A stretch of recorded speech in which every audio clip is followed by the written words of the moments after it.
I want to tell you a story, and I want to ask Merle and Brandon if you guys would come up to the platform real quick. And I want to introduce you to two men that are kind of friends now, but probably were not friends in the beginning.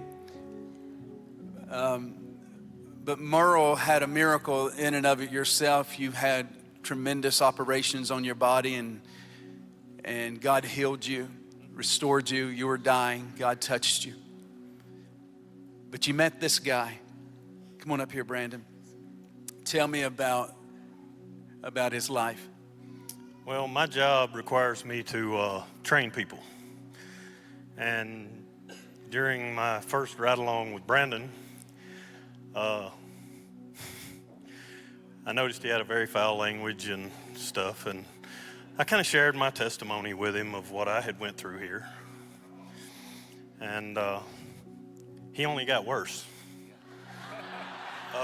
Is that true, Brandon? 100%, yes.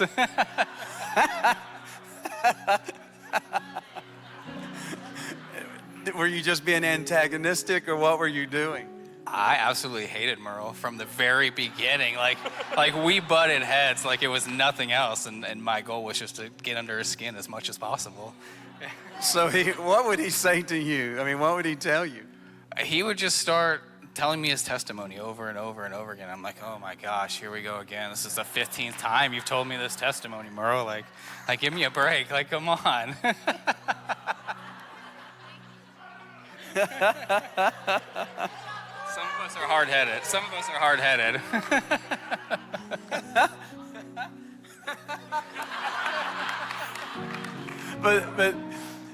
But something happened to you that was catastrophic. Correct, yes, sir. I want to show the people a picture of you. And this is an automobile accident that you were involved in, correct? Yes, sir.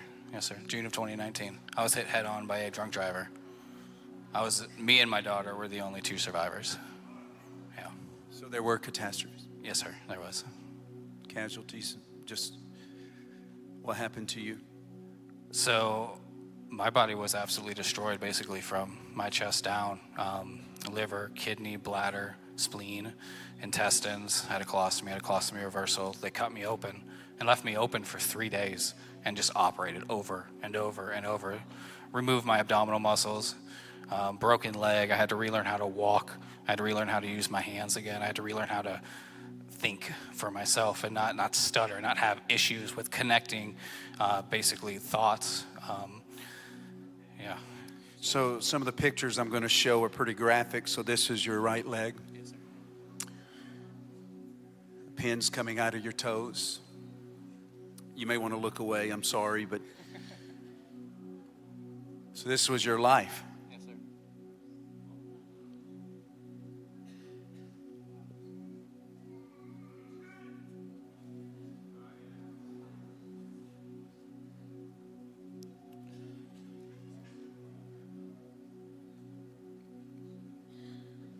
And what did they say your condition was going to be like?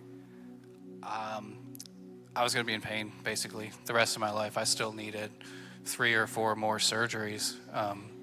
Every single day, I struggled to walk. I struggled to crawl or climb ladders to get in and out of my truck. By the time I got home by the end of the night, it was an 8 or a 9 pain level, and I couldn't do anything. What made you come here? So 6 months ago tonight, actually, I became a Christian. Yeah.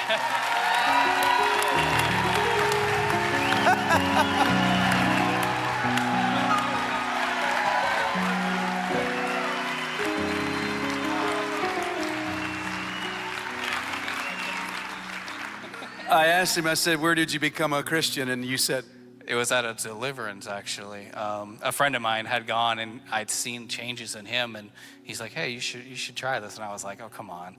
This stuff isn't real. All right, this is probably Merle trying to pull my leg or something, you know? still in pain, Still in pain, yes, sir. and you came here. Yes, sir. Tell me about that experience.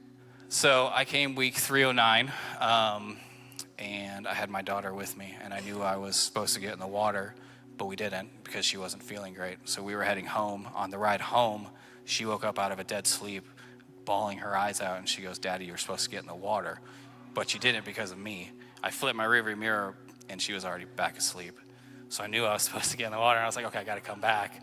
So week 310, I came back, and I got in the water, and I didn't expect anything to change. But before I ever even got in the water, I was sitting there next in line to go, and there's this gentleman who I honestly couldn't even tell you who he is, praying for me. And at that moment, I knew everything was going to change. Here's one of your baptisms.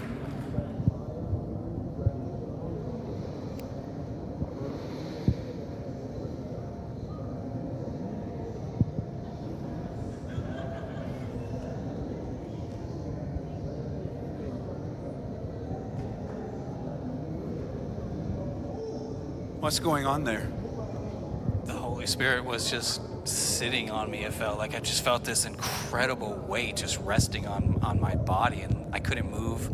I couldn't do anything other than say thank you over and over again. It's all I could do.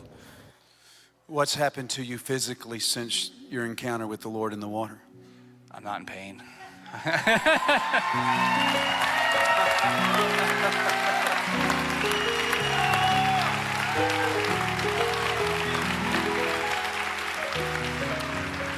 You're not in pain whatsoever.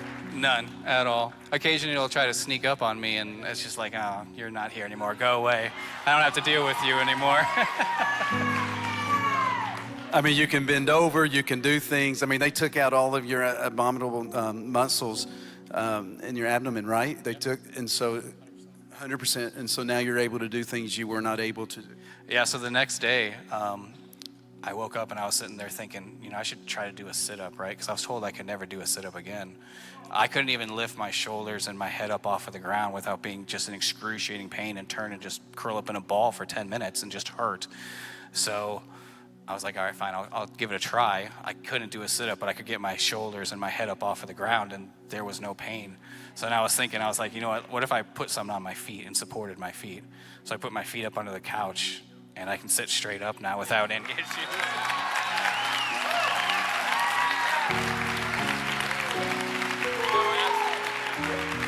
Do what? With no abs or anything, and I can still do it. Oh, Merle, thank you for your boldness.